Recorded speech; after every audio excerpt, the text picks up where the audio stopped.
This is a great question. Okay. Going public versus staying private.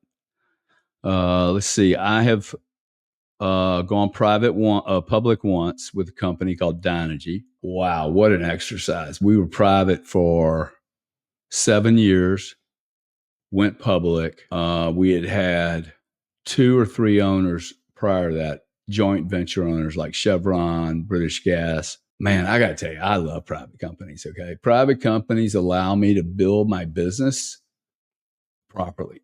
And the problem with going public, well, there's some real advantages to going public. One, you get access to a lot of money. Problem is, you get access to a lot of scrutiny. I mean, you literally, once you go public, it's expensive to go public. But when you do go public, the requirements on that company are so different. I mean, you're reporting every 3 months, you have to sit down with a bunch of 22 and 24-year analysts, all asking the same questions. All ask the same questions to the exact same type of shareholders and companies. You're competing with each other constantly, and building a business in a marketplace that's being restructured, and you're refarming the whole industry, and you're under public scrutiny, and you're growing very lumpy. You're growing like you grow 1 month 100%, then you grow another month 10%, and then you flatline for 2 or 3 years. When you're private, no one knows any of that stuff. I'll give you a good story. 2015, I have a private company. My wife owns half. I own half of a company called Chargebacks 911. It's 2015. I realized we need to either go raise some money with a partner, or we need to go to Europe. And I actually thought it was cheaper to go to Europe. The reason I said we need to go to Europe is because our business was doing about $20 million a year. I was like, in order for us to get really big, we need to go and build. Let me go check out if a business would be sustainable in Europe. That'll get us closer to the international banks that we were wanting to do business with. I go there for 6 months, hang out in a hotel. This is what I have to do every 4, 5, 6, 10 years when I'm building these businesses. I go hang out by myself for 6 months, meet all the players in the industry. Came back in 2000 and late 2015, looked at Monica and said, "Hey, we're going to move to London. We're probably going to take a $2 or $3 million hit on our earnings." And she's like, "Oh my God, 2 or 3 million? No way. We can move from America. There's 200 people in America. She and I were the main leaders of the company." And she was like, no, we can move to London and never even miss a beat and keep growing. I'm like, you're going to take all the brain power out of your central headquarters office and move it to London, not think you're going to have a little friction. I think you're going to lose something, right? I assumed we were going to lose $3 million. We'd go from 20 million to 17. I was like, that's okay. If you're public and do that, your stock price is going to get crushed, dude. The next moment, okay, you don't show those earnings. So being private, first off, what was interesting is that we went from 20 million to 18 and a half. So we didn't lose 3, which is typical of me. I overcalculated how much it was going to cost us. Secondly, we built a business that we went from 20 million to 18, but I had a business in London with 12 people. And the next year we went to 27 million. Now, when you're public, every move that you do is orchestrated. You get to tell all your competitors what you're doing. No competitors knew that I was moving to London, like living next to Canary Wharf with all the big banks. I didn't have to report to Wall Street that I was down 2 million. And then how do you explain that? Oh, we missed in 7 years, we missed our first growth number. We knew we were going to miss the number, dude. The growth number was me moving to London.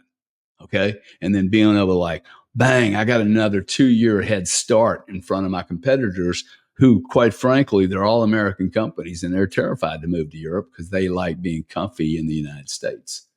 So that would end up taking that business from 20 million to 70. And so there's a good example of the flexibility of a public company versus a private company. The flexibility of remaining private is, I like the private market.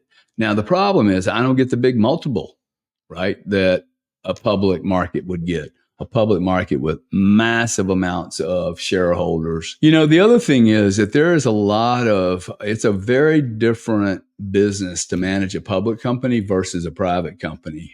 I think when people are thinking about doing that, they really need to look at the existing management team and ask themselves, are we ready at a fundamental level to move from being private, which is you don't have the right to see anything of mine, to public? You have an obligation as the management team, and you have a right as the guy on the outside, even if you only have one share, to get all the same information.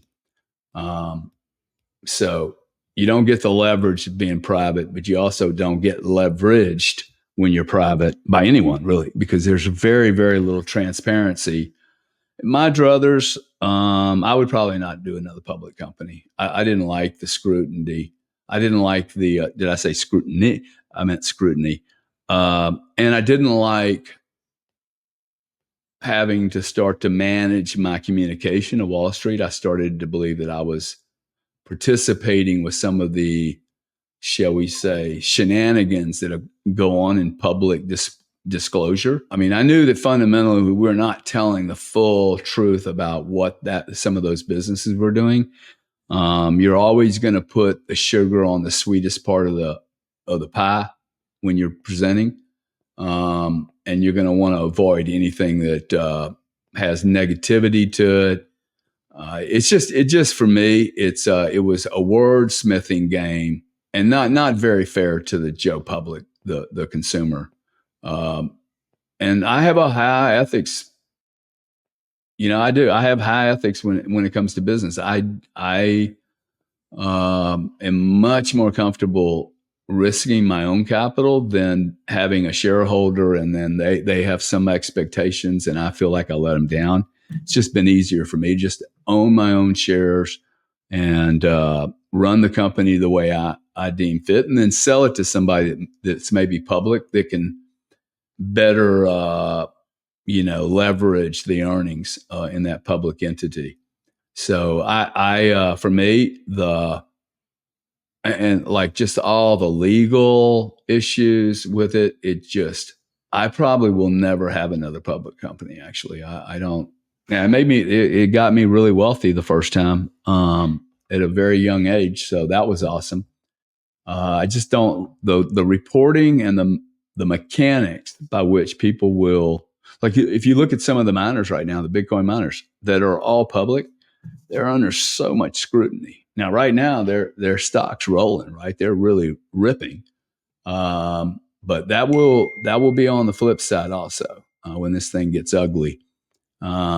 Because the transparency into their business, I mean, you're going to see everyone, you miss one terahash, dude, you're going to get beat up in the market. If you estimated you could do one and you end up only doing 0.1, you're going to get mullered. So there's not a right or wrong answer. Public, private. I think many of the public companies we have today are probably going to become private again because they're basically vampire companies. They're broken companies. That doesn't mean all private companies are broken. I have an investment in a private company. They make $70 million of EBITDA a year. Every year, dude. Like every year they make 70 million of EBITDA and selling electricity and natural gas. Just clocking it every year. They're private. They can't go public. It's the most, and they can't sell to private equity. I don't quite understand it. Maybe it's been their approach, but for them to go public, I would have thought they would have been a perfect entity to go public, making 70 million. I mean, if you can do 100 million in top line revenue, that's the qualifier for going public. This is $70 million worth of EBITDA. They're doing, $500 million of gross revenue. So these markets are very odd right now. I actually would predict that in the next probably 2 to 3 years, we could see a change in the way public markets are reviewed, because I think every 3 months is a problem. I don't think you can build a great company in the future on quarterly earnings. If the analysts measure these companies properly, but hey, what do I know? I haven't been in the equity markets for a long time, so I think that those are my views on being private and public. I don't think I have much more to add to that. So enjoy your public or private decision.